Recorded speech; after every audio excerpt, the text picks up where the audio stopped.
धन्यवाद, धन्यवाद, धन्यवाद, धन्यवाद। परमपिता परमेश्वर, हम आपका दिल से धन्यवाद करते हैं उस महान प्रेम और उस अनुग्रह के लिए प्रभु, जो आपने सब मनुष्यों के लिए अपने पुत्र के बलिदान के द्वारा प्रकट किया। और ये प्रकट किया कि आप और केवल आप समस्त मानव जाति के पापों का बलिदान कर सकते हैं, वो भी अपने इकलौते पुत्र प्रभु यीशु मसीह का। और उसके उस पवित्र और प्रायश्चित लहू के द्वारा हमको पापों की क्षमा प्राप्त हो सकती है। एकमात्र मार्ग केवल यही है, उद्धार पाने का। प्रभु, हम आपका दिल से धन्यवाद करते हैं। आपसे धन्यवाद करके ये कहना चाहते हैं कि क्या ही धन्य है वे जो प्रभु यीशु मसीह की आत्मिक देह अर्थात कलीसिया का अंग बनते हैं और पवित्र आत्मा के फलों से सुशोभित होकर आपकी महिमा से भरा जीवन इस पृथ्वी पर व्यतीत करते हैं, जिससे आपके महान नाम की महिमा हो। सारा आदर, सारी महिमा आपको मिले। इस प्रार्थना को प्रभु यीशु मसीह के पवित्र नाम से मांगते हैं, आमीन। सबको जय मसीह की। हम परमेश्वर का बहुत धन्यवाद करते हैं क्योंकि वो वाकई में उद्धार करता है और अनुग्रह पर अनुग्रह करता है। हम लोगों ने सैटरडे को देखा था और संडे को हमने देखा 2 मार्ग, और संसार में केवल 2 ही मार्ग हैं उद्धार पाने के लिए। सच्चा मार्ग है, जीवन का मार्ग है, वो है नूह के जहाज के द्वारा, और दूसरा मार्ग जो बाबुल की मीनार वाला, वो मृत्यु का मार्ग। और बाइबल में इन 2 मार्गों के बारे में बाइबल उत्पत्ति से लेकर प्रकाशित वाक्य तक बात करती है। यीशु मसीह ने कहा कि चौड़ा है वो मार्ग जो विनाश को जाता है, और सकरा है वो मार्ग। सकरे मार्ग का मतलब द्वार से प्रवेश करना, और इसमें जो नूह का जहाज था उसमें एक द्वार था, और द्वार से प्रवेश करने पर उद्धार मिलता था। और बाबुल की मीनार चौड़ा मार्ग है, उसमें सब लोग मिलकर वहां पर एक ऐसी एकता दिखाई गई है जिसे परमेश्वर ने भाषा में गड़बड़ी डालकर उस एकता को खंड खंड कर दिया। अभी हम लोग इस चीज को, इस विचार को जो वहां पर उत्पत्ति में हमें मिलता है, इस विचार में हम और आगे बढ़ेंगे। आज हम इसी विचार को लेकर और आगे बढ़ेंगे, क्योंकि बाबुल की मीनार और बेबीलोन को जो प्रकाशित वाक्य में जाके डेवलप आता है, इसे आप पूरी तरीके से कभी भी अंडरस्टैंड नहीं करेंगे अगर आप इसके ओरिजिन से स्टेप बाय स्टेप नहीं चलते। ठीक वैसे ही आप उद्धार की योजना को अगर आप उत्पत्ति में नूह के जहाज से स्टेप बाय स्टेप आगे उसको स्टडी नहीं करेंगे तो आप कभी भी सटीक परमेश्वर की योजना को कभी नहीं समझ पाएंगे। आज मसीही लोग बाबुल की मीनार से क्या सीख सकते हैं? ये बहुत बड़े लेसन है इसके अंदर, और ये दोनों सिग्निफिकेंट फिगर्स हैं, आइकॉनिक फिगर्स आप कह सकते हैं, पूरी बाइबल के बेस बनाते हैं। और ये बहुत महत्वपूर्ण है। इसी पे ये देखिए, इसी पे मूसा की व्यवस्था आ रही है, इसी पे यहीं से अब्राहम आ रहा है, इसी लाइन से ये लाइन आगे बढ़ रही, और वो लाइन वर्ल्डलीनेस में और वर्ल्ड रिलीजन सिस्टम में वो जाकर एंड करेगी वहां प्रकाशित वाक्य में।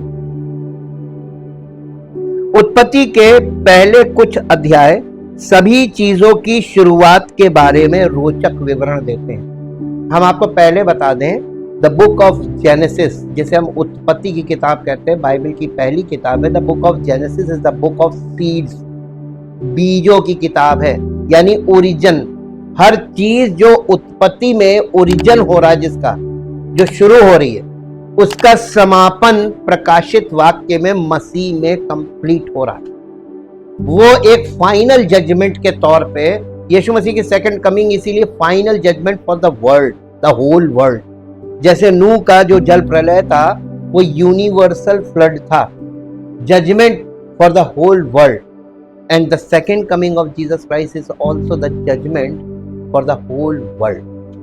अब ये दो के बीच में, इन बिटवीन, पूरी बाइबल की सारी शिक्षाएं इसमें बीच में काम करती हैं। और इसीलिए बहुत ध्यान देने वाली बातें हैं कि जब तक आप गंभीरता से इन विषयों पर नहीं उतरेंगे तब तक आपको परमेश्वर की आत्मा क्या दिखाना मांग रही है और क्या आपको कैसे दिखा के निकालना मांग रही है, आप निकल नहीं पाएंगे।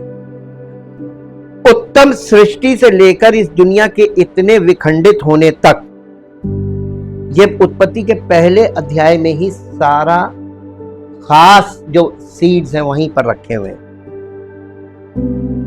अब्राहम तक के पहले 11 अध्यायों को देखिए। अब्राहम की एंट्री कहां हो रही है? उत्पत्ति 12 अध्याय में। तो उत्पत्ति पहले अध्याय से 11 अध्याय में यहां पर बहुत कुछ हो गया। ये काल्पनिक कहानियां कभी कभी परियों की कहानियों जैसी लगती हैं। विद्वानों ने इस बात पर बहस की है कि इनमें कितना सच और कितना काल्पनिक, जिसका उद्देश्य एक गहरा संदेश देना है। बाबुल की मीनार का वृतांत इन अध्यायों में आता है, जल प्रलय के बाद और परमेश्वर द्वारा अब्राहम और सारा को बुलाने से पहले। बाइबल हमें इस गुम्मट और परमेश्वर की प्रतिक्रिया के बारे में बताती है। ये एक अजीब कहानी हो सकती है, लेकिन पवित्र शास्त्र में इसे एक कारण से शामिल किया गया है। बाबुल के गुम्मट से हम क्या सीख सकते हैं? बाबुल के टावर की कहानी क्या है? उत्पत्ति 11 अध्याय उसका 1 पद से 9 पद बाबुल की मीनार की कहानी कहता है। विश्वव्यापी जल प्रलय के बाद नूह का परिवार बढ़ने लगा और पृथ्वी पर सभी लोग एक ही भाषा बोलते थे। जैसे जैसे लोग पूरब की ओर पलायन कर रहे थे, वे मेसोपोटामिया के शिनार के एक मैदान में बस गए। लोगों ने एकजुट होकर एक ऐसा शहर और गुम्मट बनाने का फैसला किया जो स्वर्ग तक पहुंचे। वे अपना नाम कमाना चाहते थे और पृथ्वी पर बिखरने से बचना चाहते थे।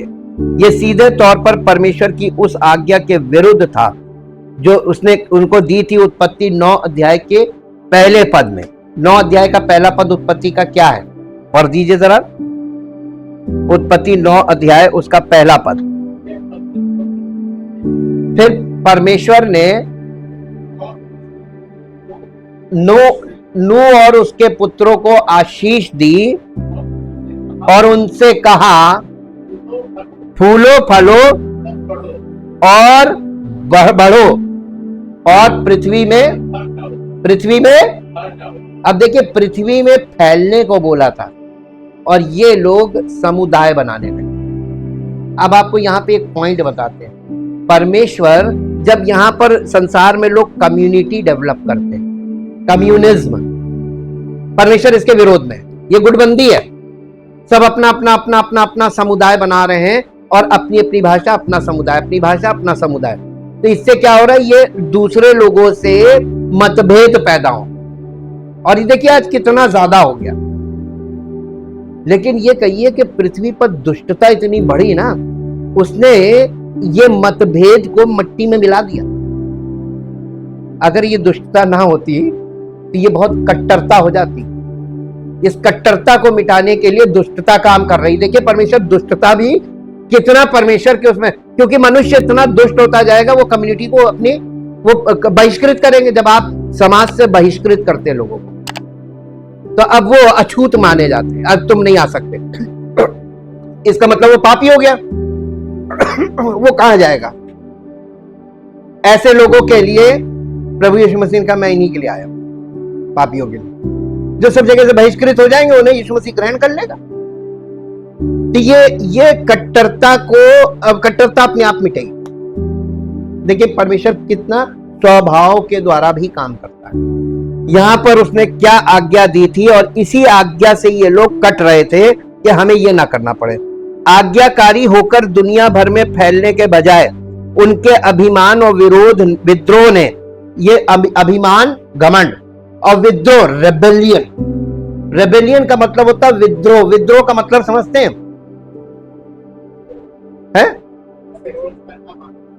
हम एक्सेप्ट ही नहीं करें परमेश्वर की किसी बात को और उसकी किसी योजना को, हम एक्सेप्ट नहीं करें। Unacceptable of word of God, unacceptable of the plan of God. परमेश्वर की योजना का और परमेश्वर की वचन का विद्रोह करना, उसके खिलाफ खड़े हो जाना। विद्रोह का मतलब होता है उसके ऑपोजिट खड़े हो जाना, अपनी चीज के हम अपना खुद बना लेंगे, हम खुद ईश्वर से ऊपर पहुंच जाएंगे।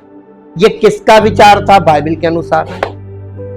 ये शैतान का खुद का एक पर्सनल, उसका ये ड्रीम है कि मैं परमेश्वर से ऊपर पहुंच जाऊं।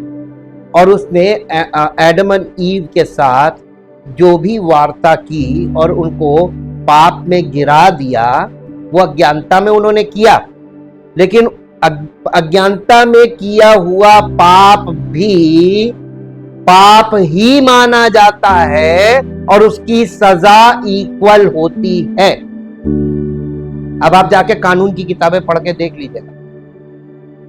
गैर इरादतन हत्या, आपने किसी को हत्या के उद्देश्य से उस पर वार नहीं किया, लेकिन आपके अनजाने में किए गए वार से अगर कोई व्यक्ति मर जाता है तो भी हत्या का मुकदमा चलता है और इसमें आप बच नहीं सकते। इसका कारण है क्योंकि गैर इरादतन हत्या में आदमी कबूल कर लेता है कि ये मैंने किया है, इसलिए सजा वही होगी जो एक हत्यारे की होती।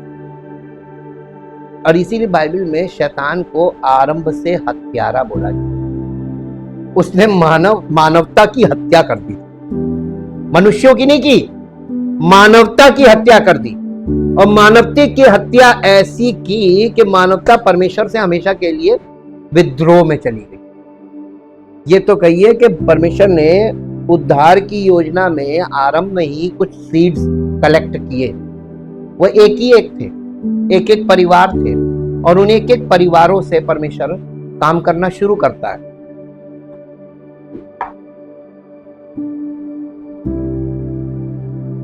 विद्रोह उन्होंने इससे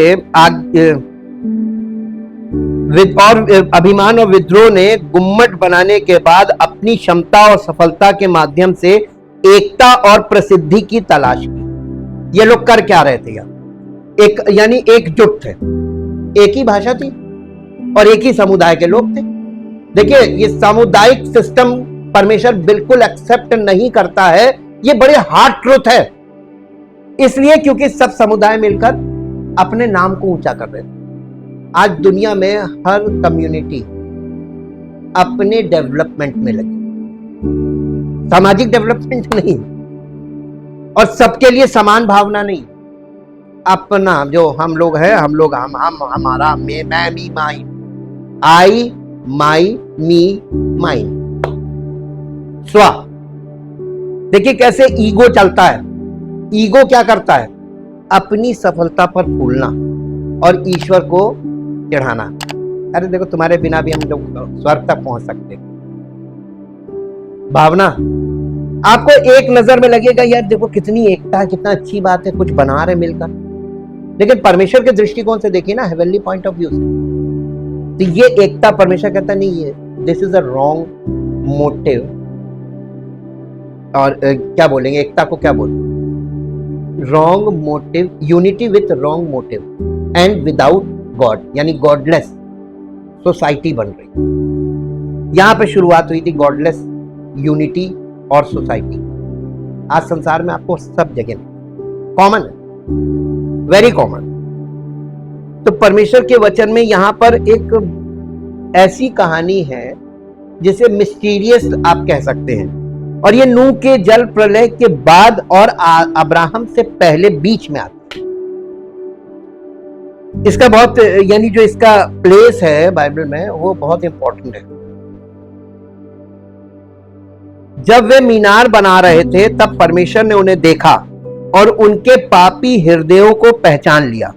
परमेश्वर ने उनकी एकता और साझा भाषा पर ध्यान दिया और बताया कि इससे उन्हें अपने विचारों पर अमल करने का अवसर मिलेगा।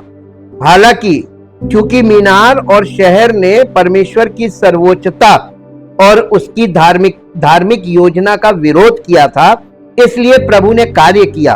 उन्होंने उनकी भाषा को भ्रमित कर दिया। वे अब एक दूसरे को समझ नहीं पा रहे थे, जिससे निर्माण कार्य रुक गया, लेकिन यह बंद नहीं हुआ। यहां पर रुक गया, पॉज लगा, उसके बाद धड़ल्ले से शुरू हो गया। आज तो देखिए यार, हर गली कूचे में सब जगह चालू है। निर्माण कार्य रुक गया और लोग वास्तव में तितर बितर हो गए।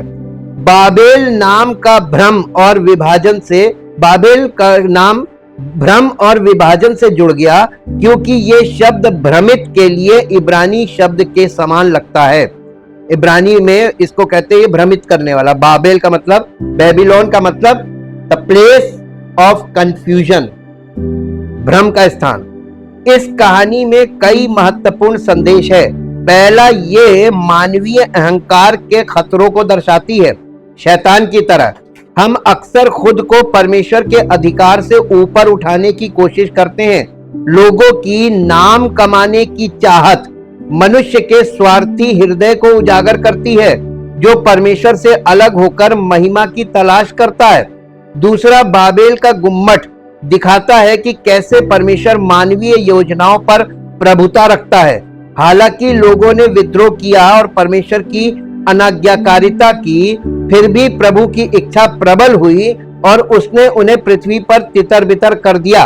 विद्रोह होता है और विनाशकारी हो जाता है, लेकिन यह अंततः परमेश्वर के उद्देश्यों को रोक नहीं सकता।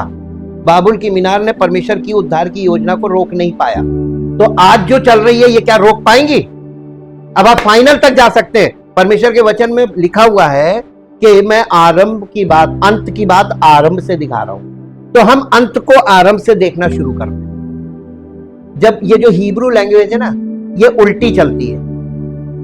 ये पुस्तक को हम पलट देते, जहां हमारी पुस्तक की भाषा जो होती है, हमारी भाषा की जो पुस्तक होती है उसका अंत होता है, हिब्रू बाइबल की वहीं से शुरुआत। और जहां हमारी बाइबल की हमारी पुस्तक की, हमारी भाषा की जो पुस्तक होती है उसकी शुरुआत होती है, वहां हिब्रू लैंग्वेज का एंड होता है। अब आप इससे भी समझिए, यही उर्दू भी ऐसे ही उल्टी चलती है, उल्टी। तो उसकी अंत से शुरुआत होती है। तो आरंभ जो है अंत से आता है, आरंभ जो अंत में होता है और अंत से आरंभ की ओर बढ़ते हैं। तो ये बिल्कुल एकदम लैंग्वेज के हिसाब से भी बिल्कुल सही। अब आपको एक बात और बताते ही, बाबुल की गुम्मट के पीछे का जो उनके मन में इंटेंशन था, आज वो हर व्यक्ति के अंदर मौजूद है। The seed of the tower of Babylon. Intention, वो मानसिकता या कह लीजिए, या वो इच्छा कह लीजिए, जो बाबुल की मीनार बनाने वालों के लिए किस पास थी, वो आज हर व्यक्ति के मन में है। मेरे साथ उत्पत्ति 11 अध्याय निकालिए जरा, उत्पत्ति 11 अध्याय।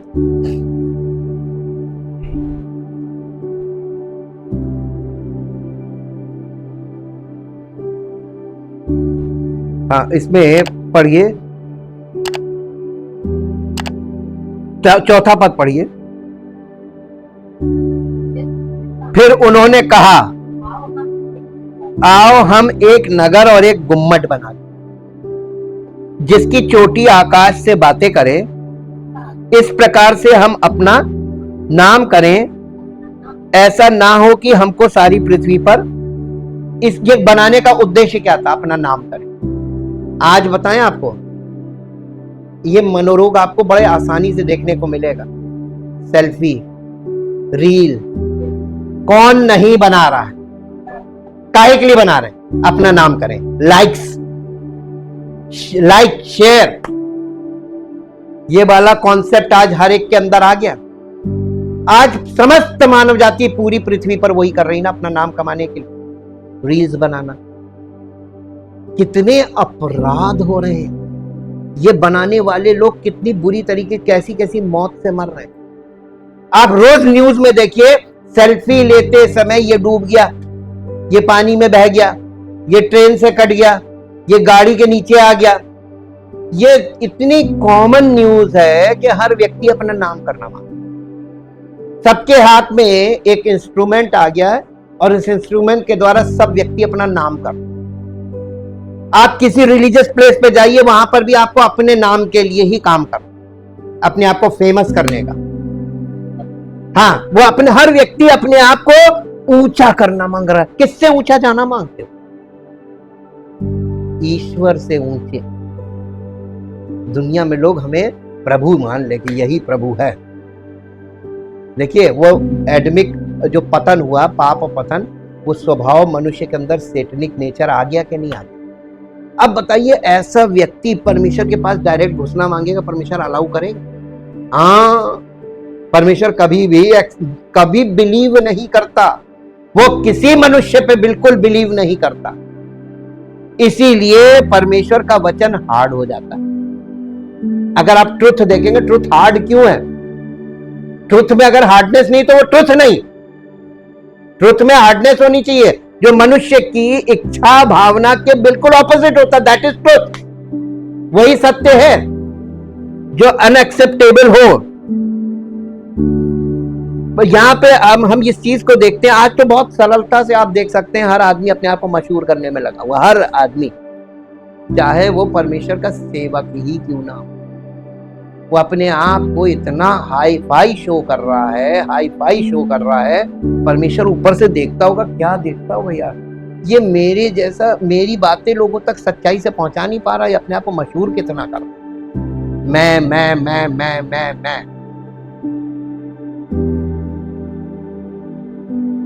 तीसरा, उत्पत्ति की अधिकांश पुस्तक की तरह ये कहानी भी बताती है कि लोग इतने बिखरे और विभाजित क्यों रहते हैं और इतनी सारी अलग अलग भाषाएं क्यों प्रचलित है।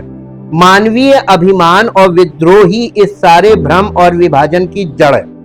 शुक्र है कि परमेश्वर ने समाधान अब्राहमिक वाचा के परमेश्वर ने अब्राहम के द्वारा समाधान दिया। शुक्र है इस बात का कि परमेश्वर ने अब्राहम के द्वारा अब्राहमिक कॉवेनेंट बोलते हैं। देखिए एडमिक कॉवेनेंट, नोहाइक कॉवेनेंट, यानी ये जो वाचाएं हैं, पहले आदम से वाचा बांधी, फिर नूह से वाचा बांधी, फिर अब्राहम से वाचा बांधी। तो परमेश्वर वाचा के अंतर्गत अपना काम करता चला जा रहा था। बाबुल की मीनार की कहानी किसी प्राचीन मिथक या परिकथा जैसी लगती है, जिनमें से कई इसमें बहुत प्रतीक हैं, इतने इसमें मेटाफर्स छिपे हुए हैं कि वो मेटाफर्स अपने आप में बहुत बड़े मैसेजेस हैं कलीसिया के लोगों के लिए। ये कहानी ऐसी लगेगी जैसे परिकथा, लेकिन नहीं, इसमें ट्रुथ, इसके अंदर ट्रुथ है। एक समझ लीजिए ये पैराबल की तरह है, एक दृष्टांत की तरह।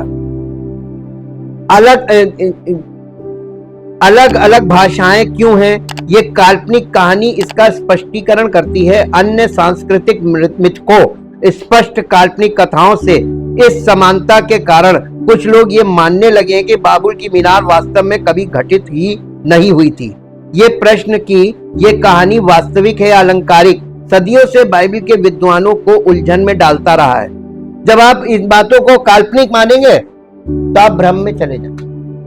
परमेश्वर के वचन में परमेश्वर ने क्या कहा? बिलीव इट और रिजेक्ट इट। इसके बाद तीसरा कोई रास्ता हो तो बताइए बीच में। या तो आप इसको एक्सेप्ट करेंगे, वर्ड ऑफ गॉड, और या आप इसे रिजेक्ट करेंगे, नहीं ये काल्पनिक। आज पूरी दुनिया में बाइबल क्या चीज है मालूम? काल्पनिक। और जिसको दुनिया काल्पनिक मानती है उसी को परमेश्वर सत्य कहता है। उद्धार किसे मिलेगा? जिसको काल्पनिक मानता है उद्धार नहीं पाएगा जी। इसलिए यहां पर विश्वास परमेश्वर ने आगे रख दिया। कुछ विद्वानों का मानना है कि बाबेल की मीनार को एक शाब्दिक ऐतिहासिक घटना के बजाय एक अलंकारिक या प्रतीकात्मक आख्यान के रूप में समझा जाना चाहिए। इस दृष्टिकोण से धार्मिक संदेश मुख्य बिंदु बन जाता है और मीनार मानवीय महत्वाकांक्षा और अभिमान का प्रतिनिधित्व करती है। ईश्वर का हस्तक्षेप समस्त सृष्टि और मानवीय गतिविधियों पर उसके अधिकार का प्रतीक है। जो लोग अलंकारिक व्याख्या के पक्षधर हैं, वे उत्पत्ति के व्यापक साहित्यिक संदर्भ की ओर इशारा करते हैं, जिसे आदिकालीन इतिहास कहा जा सकता है, जिसमें संसार की रचना, पतन, जल प्रलय और बाबुल की मीनार की व्याख्या करने वाली कहानियां शामिल हैं। ये कहानियां संसार की स्थिति की व्याख्या करती हैं और ईश्वर, मानवता और पाप के परिणामों के बारे में धार्मिक सत्यों को बुनती है। देखिए परमेश्वर का वचन जो बाइबल में है, ये आपस में एक्चुअली बुना हुआ है। आपने बुने हुए का मतलब पता नहीं क्यों समझते हैं? आप जो निटिंग आपने देखी है ना, जो स्वेटर बुनते हैं, हाँ, ताना बाना, बिल्कुल बहुत अच्छी बात बताई, ताना बाना, इसी कहते हैं। ये बाइबल की जो उद्धार की कहानी है, ये हमने आपको वो भी बताया था, कौन सा था, ब्लू, पर्पल और रेड एंड व्हाइट, ये आपस में बुना हुआ, गुथा हुआ। तो ये पूरी कहानी जो है ये ऐसी बुनी हुई है कि निटेड है, निटेड में टुगेदर आता है, ये आपस में ऐसे ऐसे ऐसे ऐसे ऐसे ऐसे है। पवित्र आत्मा अगर ना हो तो आप इसमें से कुछ भी नहीं प्राप्त करेंगे। आप इसको एक स्टोरी बुक की तरह आपकी समझ में भी नहीं आए कि पढ़ा फेंक, ये एकदम बुना हुआ है। इसके अंदर धार्मिक सत्यों को बुनती है। यहां मीनार मानवता के स्वर्ग पाने के व्यर्थ प्रयासों का एक रूपक बन जाती है।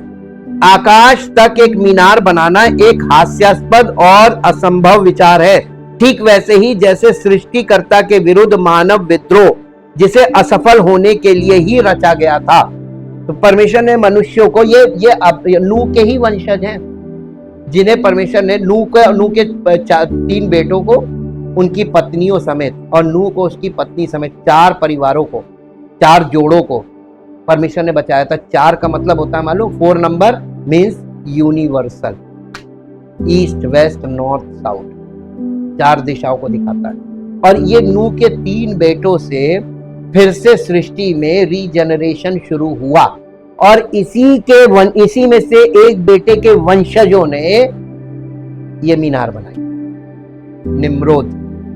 निम्रोद एन से शुरू होता है, और आपको निम्रोद का दूसरा व्यक्ति मिलेगा जो बीच में आता है, और वो आता है इतिहास की पुस्तक में, और वो डैनियल नबी की पुस्तक में नबूकदनेस्सर, एंटी क्राइस्ट सीड वहां आ गई। ये स्पिरिट है जो ये चल रही है बाइबल में, हिडन साइड चल रही है, और न्यू टेस्टामेंट में ये एकदम सामने आ जाती है यीशु मसीह के सामने, विरोध करने वाली। मसीह का विरोध, मसीह विरोधी जो है वो भी एक मनुष्य है, एक जनरेशन है, और मसीह एक जनरेशन है। तो मसीह का जनरेशन और मसीह के विरोधियों का जनरेशन, ये 2 जनरेशन आमने सामने। ये बाबुल की मीनार से मसीह के विरोधी के जनरेशन चल रहा, और नूह के जहाज से मसीह का जनरेशन आ रहा।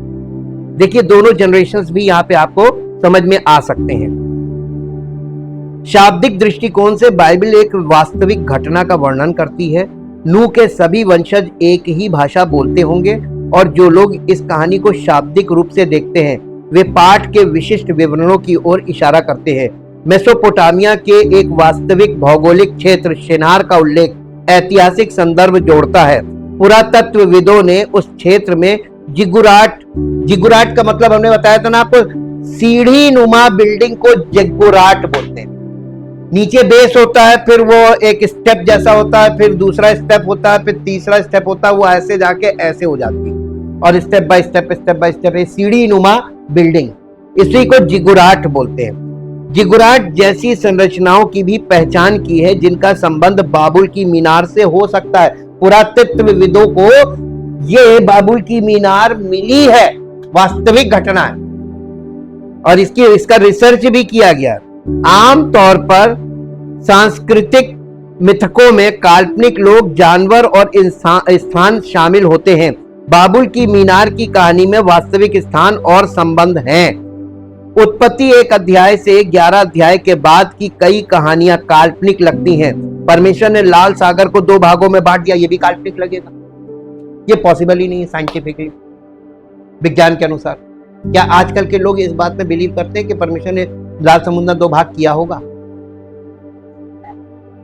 नहीं। क्या आज के आधुनिक लोग इस बात में विश्वास करते होंगे, पढ़े लिखे?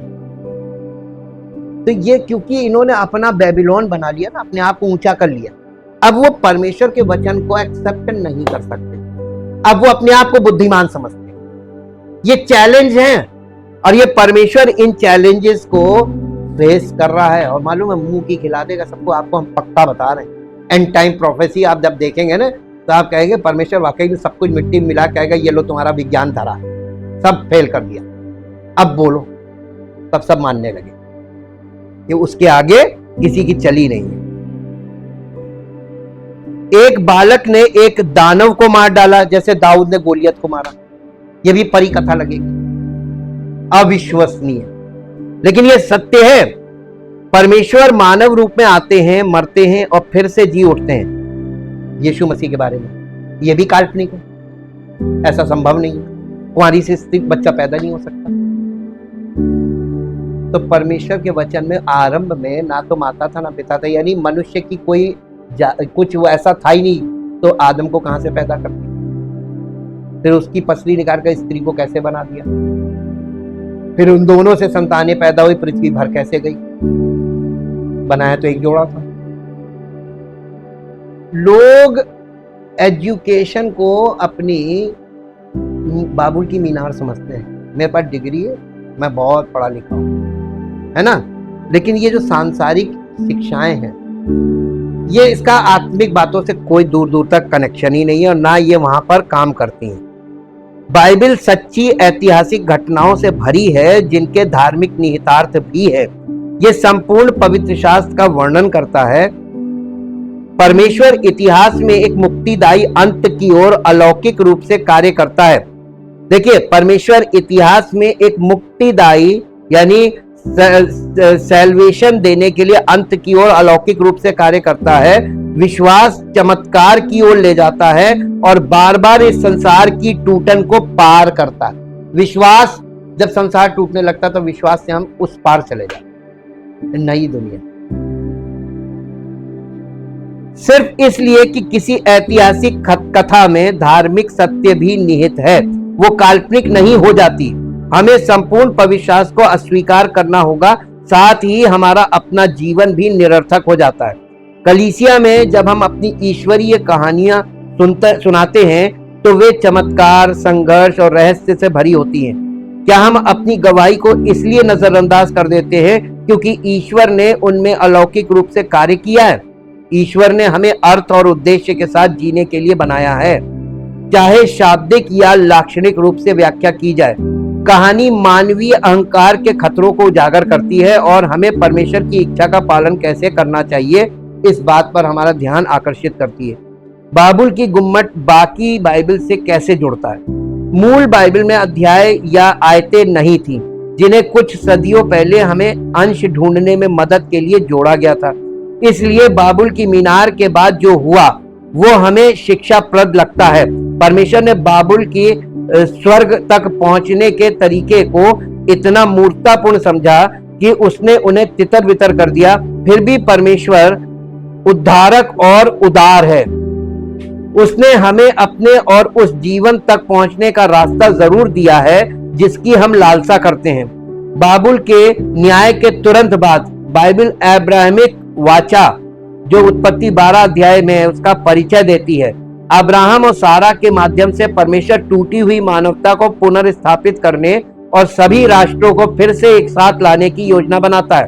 परमेश्वर ने अब्राहम को उसकी मातृभूमि से बाहर बुलाया और उसे आशीर्वाद देने, उसका नाम महान करने और उसकी संतान के माध्यम से पृथ्वी के सभी लोगों को आशीर्वाद देने का वादा किया। जहां बाबुल ने अपना नाम महान करने की कोशिश की, वहीं परमेश्वर अब्राहम के नाम को महान बनाने का वादा करता है। वह अब्राहम को बाहर बुलाता है। एक प्रकार का बिखराव उन लोगों में से वो जो थे बाबुल की मीनार के, जब उनको यानी फैला दिया, बिखरा दिया समझ लीजिए, तो उसमें से एक व्यक्ति को बुला लिया। His name is Abraham. अब आप बताइए, बाबुल की मीनार बनाने वाले कौन लोग थे? मूर्ति पूजक थे कि नहीं थे? क्योंकि अब्राहम का जब हम लोग बैक हिस्ट्री देखते हैं तो वो उसके पिता मूर्तिकार थे और उनकी मूर्तियां बिकती भी थी और वो मूर्ति बनाता था उसके पास। और ये परमेश्वर ने उसको वहां से बुलाया। ये बाबुल की मीनार बनाने वाले कौन लोग? स्पष्ट है ना? All are idolaters. ये परमेश्वर इतने साफ तरीके से बाइबल दिखाती, कभी आपने इतने साफ तरीके से बाइबल में देखा नहीं होगा। हमें यह भी ध्यान रखना चाहिए कि परमेश्वर ने अपनी छुटकारे की कहानी को शुरू करने के लिए एक पति पत्नी को एक बच्चा पैदा करने के लिए बुलाया था। यह परमेश्वर की मूल योजना की याद दिलाता है, जिसमें आदम और हवा ने संतान पैदा की और पृथ्वी को संतानों से भर दिया। परमेश्वर की छुटकारे की योजना में हमेशा परिवार शामिल होता है, जो शुरू से ही उसका विचार था। परमेश्वर की उद्धार की योजना में हमेशा फैमिली, सिंगल पर्सन नहीं होता। अब आप याद कीजिए, हम पहले क्या बोलते थे, एक अकेला व्यक्ति कभी विश्वासी नहीं होता, एक परिवार हो सकता है। अब्राहम की संतान खासकर यीशु। गलातियों की पत्री 3 अध्याय उसका 16 पद पढ़िए। गलातियों की पत्री 3 अध्याय और उसका 16 पद जी। Galatians chapter 3 verse 16। अर्थात अतः प्रतिज्ञा अब्राहम को और उसके वंश को दी गई। वो ये नहीं कहता वंशों को, जैसा कि बहुतों के विषय में कहता हो, पर जैसा एक के विषय में जैसा कि एक के विषय में तेरे वंश को, अब्राहम का वो वंश जिसको प्रतिज्ञा यानी प्रोमिसेस दिए गए थे कि तेरे द्वारा सारी जाति के लोग पूरी पृथ्वी पर उद्धार पाएंगे, आशीष पाएंगे। वो कौन है? मसीह है ना।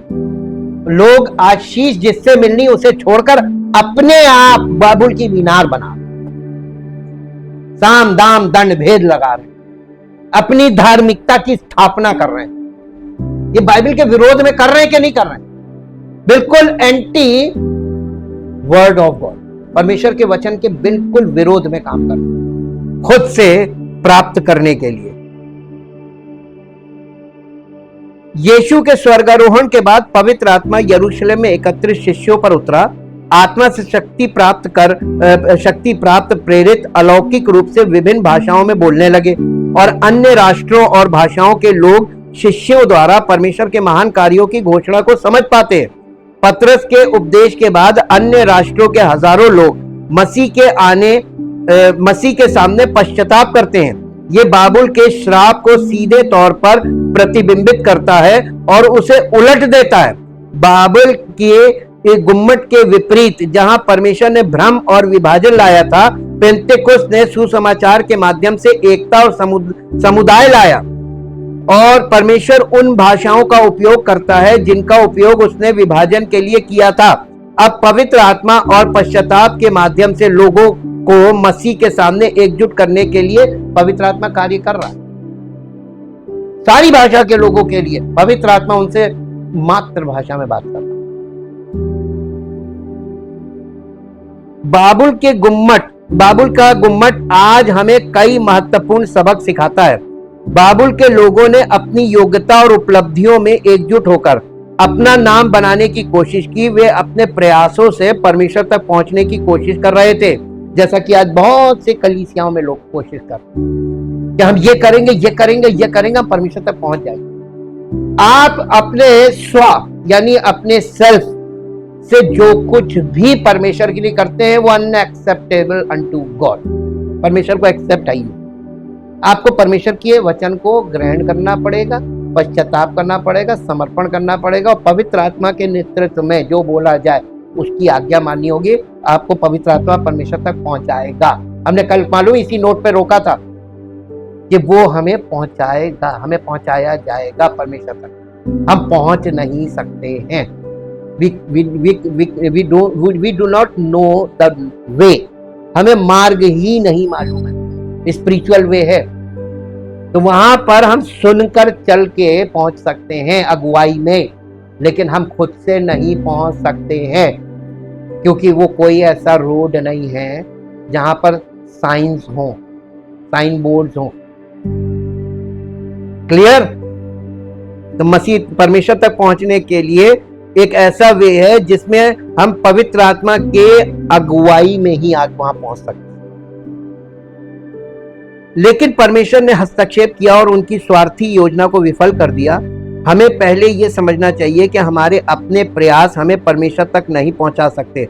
सच्ची एकता, उद्देश्य और पूर्णता मानवीय उपलब्धियों में नहीं बल्कि परमेश्वर की इच्छा में निहित है। अभिमान परमेश्वर से अलगाव की ओर ले जाता है। पश्चाताप में यह स्वीकार करना शामिल है कि हमें अपनी योग्यता के बजाय परमेश्वर की शक्ति पर निर्भर रहना चाहिए। पश्चाताप ही एकमात्र रास्ता है परमेश्वर से रिकनेक्ट होने का। इसके बिना हम कनेक्ट नहीं हो सकते, ये कनेक्शन है।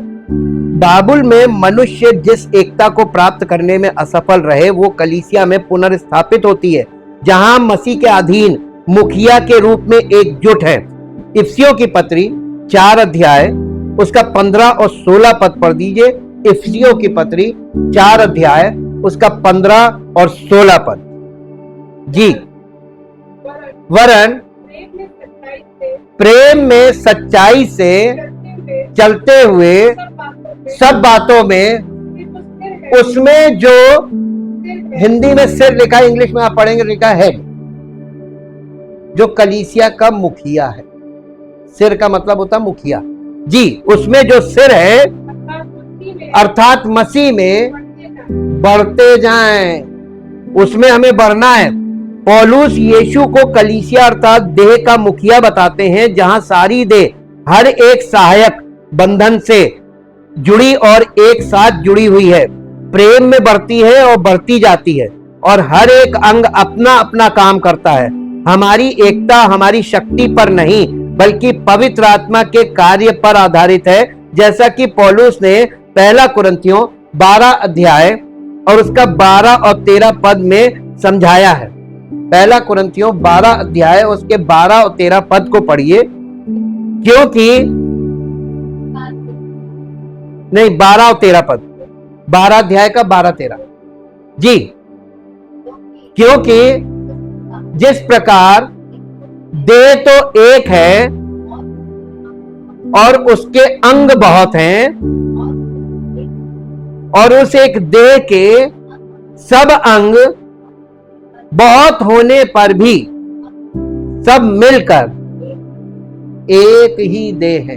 आप थोड़ी देर के लिए मैं आपको यहां पर रोक कर आपको एक सीड देता हूं, एक विचार देता हूं। सीड का मतलब होता है विचार। आप ये थोड़ी देर के लिए सोचिए, अगर आपकी देह में सारे अंग हैं और इन अंगों में आपस में मतभेद हो जाए, पैर अपने मन की पैर अपनी मर्जी करने लगे, हाथ अपनी मर्जी करने लगे, दिल अपनी मर्जी करने लगे, दिमाग अपनी मर्जी करने लगे, क्या हाल होगा? जिंदा रह पाएंगे? जीवन होगा? जीवन खत्म हो जाएगा। मसीह की देह को, स्पिरिचुअल बॉडी को ऐसे ही दिखाया जाए। ये यूनिटी ऑफ द स्पिरिट है। पवित्र आत्मा हमको एक करता है, ये यूनियन है, ये जुड़ाव है। यहां पर क्या चीज पौलुस समझा रहा? हम सब ने एक ही आत्मा में से बपतिस्मा लिया है कि एक देह बने, चाहे यहूदी हो या अन्य जाति, दास हो या स्वतंत्र, और हम सबको एक ही आत्मा पिलाया गया है। ये परमेश्वर के प्रेम का आत्मा है जो हमें पिलाया जाता है। अब इसका आपने कौन सा पढ़ा? 12 पढ़ा, 13 पढ़ दीजिए। क्योंकि हम सब ने, क्या यहूदी हो, क्या यूनानी, क्या दास हो, क्या स्वतंत्र हो, एक ही आत्मा के द्वारा एक देह होने के लिए बपतिस्मा लिया, और हम सबको एक ही बपतिस्मे का मतलब मालूम क्या है? बहुत सरल है। नूह के जहाज में आप प्रवेश कर गए, ये बपतिस्मा है। जहाज पानी के ऊपर तैर रहा, आप पानी में नहीं गए, आप उस जहाज में चले गए जिसने आपको पानी में से उठा लिया। जीवन में, नाव के अंदर जीवन था, पानी में गिरते तो मर जाते, है ना? तो देखिए यहां पर पानी है, तो ठीक वैसे ही जैसे जब सबने मूसा का बपतिस्मा लिया, एक के ऊपर पानी नहीं पड़ा, पानी में से गुजरे थे, लेकिन सूखे सूखे गुजरे थे। नूह के जहाज में प्रवेश करने का मतलब बपतिस्मे का मतलब कि आप किसी चीज में समर्पित हो। मसीह की देह में समर्पित होना, मसीह की देह का बपतिस्मा। ये पौलुस यहां पर समझा रहा है। कलीसिया की विविधता अपनी विविध प्रतिभाओं, भाषाओं और संस्कृतियों के साथ ईश्वर की सृष्टि की गहराई को दर्शाती है। हमारी एकता किसी पारलौकिक केवल मसीह में होनी चाहिए, ना कि हमारी अपनी कोशिशों में। यहाँ हमें एकता और विविधता का वो मेल मिलता है जिसकी दुनिया लालसा करती है, लेकिन अपनी ही शक्ति में उसे खोजती है। प्रकाशित वाक्य की पुस्तक स्वर्ग में पुनर्स्थापित एकता का एक महत्वपूर्ण दर्शन प्रस्तुत करती है, जहां विविधता एकता में दिखाई देती है, क्योंकि हर राष्ट्र, कुल और भाषा के लोग परमेश्वर की महिमा करते हैं। प्रकाशित वाक्य 7 अध्याय उसका 9 और 10 पद पढ़िए। 7 अध्याय का 9 और 10 पद। उसके बाद मैंने दृष्टि की और देखो, हर एक जाति और कुल और लोग और भाषा में से एक ऐसी बड़ी भीड़ जिसे कोई गिन नहीं सकता, श्वेत वस्त्र पहने और अपने हाथों में खजूर की डालियां लिए हुए सिंहासन के सामने और मेमने के सामने खड़ी हुई है और बड़े शब्द से पुकार कर कहती है, उद्धार के लिए हमारे परमेश्वर का जो सिंहासन पर बैठा है और मेमने का जय जयकार हो। किसकी जय जयकार कर रही है? उद्धार करता प्रभु यीशु मसीह। ये देखिए, ये एकदम आने वाला सीन है जो यहाँ पर रखा हुआ है। बाबुल में भाषा ने विभाजन को जन्म दिया। हम देखते हैं कि कैसे पेंतेकुस्त के दिन सुसमाचार और पवित्र आत्मा के द्वारा परमेश्वर राष्ट्रों की भाषाओं को अपने महान कार्यों की घोषणा करने के लिए मुक्त करता है। प्रकाशित वाक्य में स्वर्ग से यूहन्ना का दर्शन हमें दिखाता है कि कैसे भाषा एक एकीकृत आराधना बन जाती है, जो पेंतेकुस्त की एक पूर्ति है। राष्ट्र अपनी अपनी भाषाओं में परमेश्वर की महिमा करते हैं, ये दर्शाते हुए कि ये कैसे एकता और विविधता परमेश्वर के शासन में पूर्ण सामंजस्य में एक साथ विद्यमान है। मसीह का अनुसरण करके हम अपने जीवन को पिता के अधीन समर्पित करके और पवित्र आत्मा की शक्ति में कार्य करके हम उस परम पूर्ति का आनंद लेंगे जिसे बाबुल के लोग प्राप्त करना चाहते थे, स्वर्ग की ओर ले जाने वाली एकता।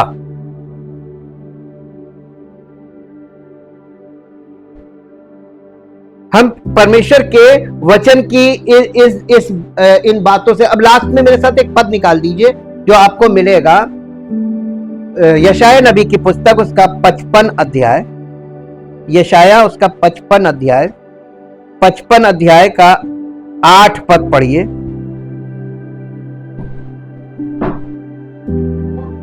क्योंकि यहोवा कहता है कि मेरे विचार और तुम्हारे विचार एक समान नहीं है और ना तुम्हारी गति और मेरी गति। यहां पर मालूम है गति नहीं, एक्चुअल में यहां पर जो ओरिजिनल वर्ड है, your ways and my ways, तुम्हारे मार्ग और मेरे मार्ग।